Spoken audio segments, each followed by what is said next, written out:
and welcome to Crash Course. Today's topic, the Defiance campaign. You might be watching this and thinking to yourself, what the heck are you talking about? Let me break it down for you.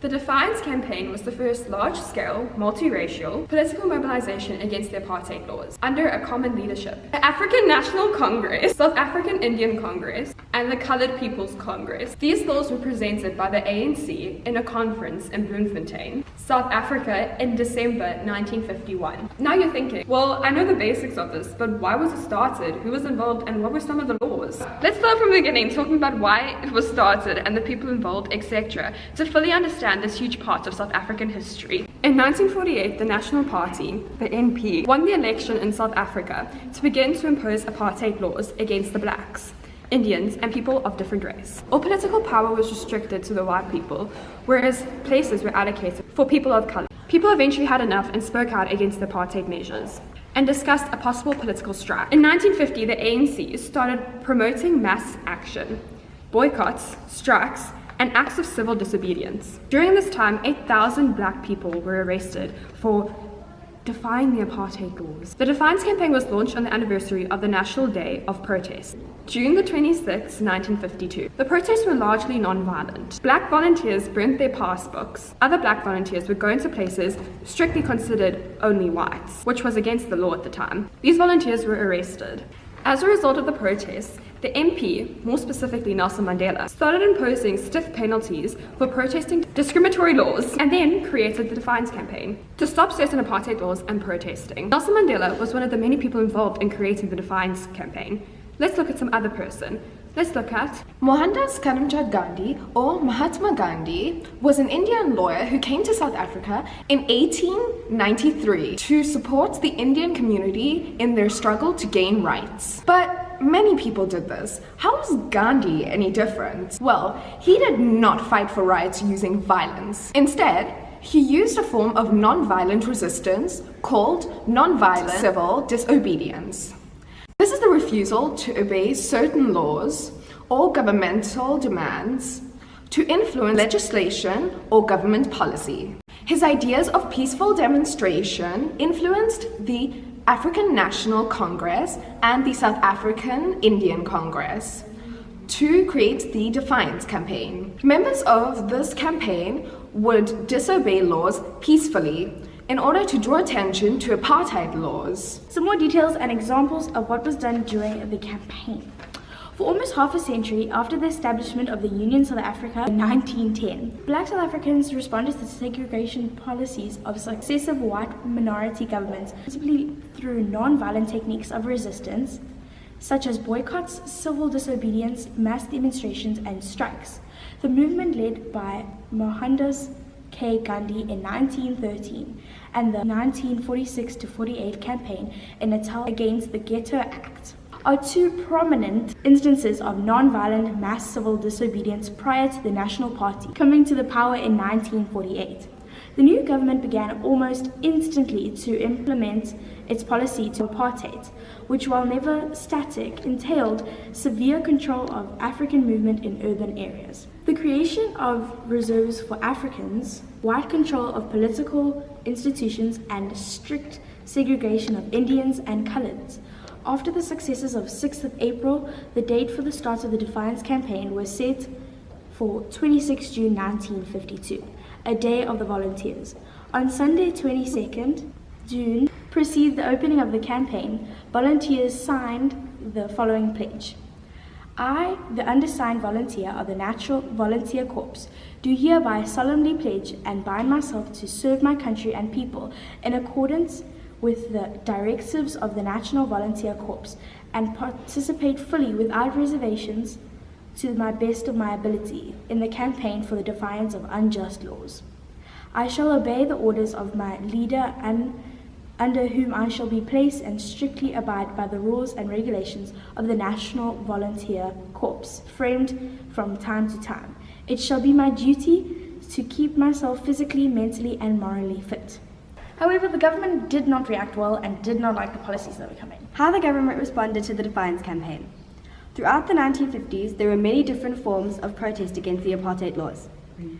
The ANC was influenced by the new, vigorous, forceful direction of the Youth League. They decided to challenge the government through direct, non-violent confrontation. However, with each attempt they gave to resist, the government responded very harshly and with growing suppression. When they launched the long-violent defiance campaign, they would purposefully break the law without any violence. One of their aims was to get arrested and flood the country's prisons. They hoped that this would draw public attention to the apartheid laws and that the government would then act to change these laws. Another example of non-violent resistance was when black people got into white-only trains with the thumbs-up sign. The fist symbolized strength and unity, and the upright thumb symbolized optimism and that the struggle would succeed. The campaign strengthened the ANC. Membership increased from 7,000 to 100,000. However, when the police still responded very violently to the non-violent peaceful protests, the ANC cancelled and called off the campaign. The government responded by introducing even harsher laws. The Public Safety Act of 1953 allowed the government to declare a state of emergency if they believed that public order was threatened. State of emergency is a situation of national danger or disaster in which a government suspends normal constitutional procedures in order to regain control. Examples of what other people did in order to show resistance. Black male South Africans were required to carry passbooks. Many men, including Nelson Mandela, burnt their passbooks in defiance of the law. What effect did the Defiance Campaign have on South Africa and the rest of the world? The Defiance Campaign was one of the greatest non-violent passive resistance campaigns in the tradition of Mahatma Gandhi.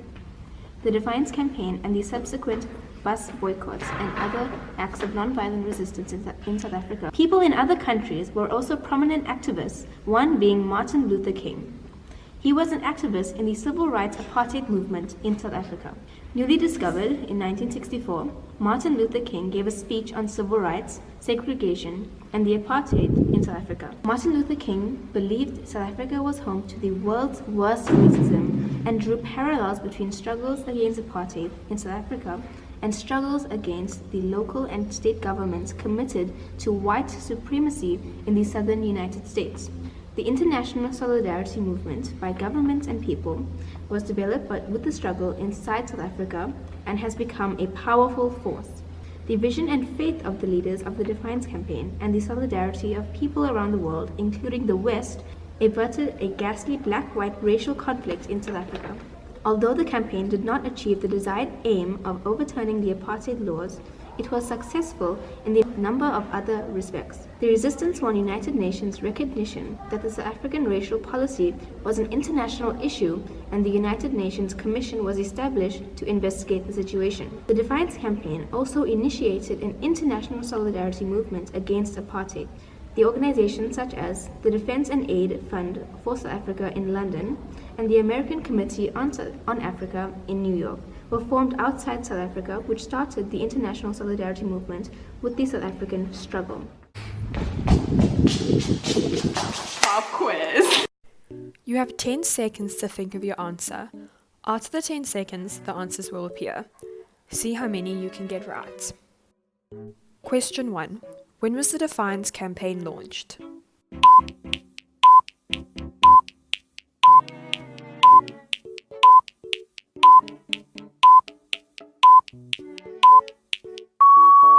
Answer. It was launched on the anniversary of the National Day of Protest, the 26th of June 1952. Question 2. What year did Mahatma Gandhi come to South Africa?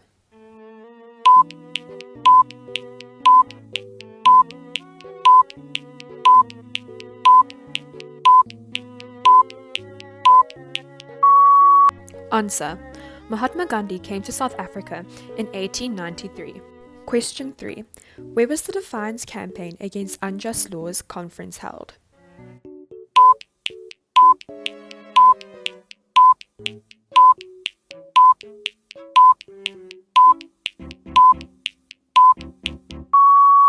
Answer. The conference was held in Bloemfontein, South Africa. Question 4. What was the name of the form of non-violent protest Mahatma Gandhi used?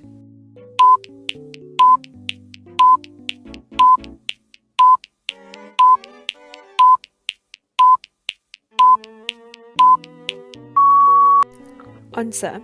Non-violent civil disobedience.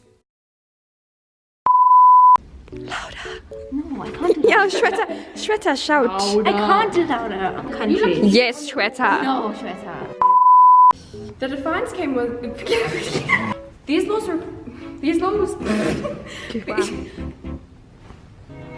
Talking about the people involved.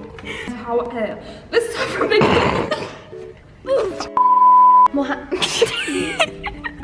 Mohandas Karamchand Gandhi or Mohandas Karamchand Gandhi. Black South Africa. Ooh, Black South Africa. Okay, wait, this is a message to Baker's group. She betrayed you and we stole her. Gang gang. Bye. Hello. Yeah, I don't really care. Hello, camera. This is my face. And mine. Oh, beautiful meme.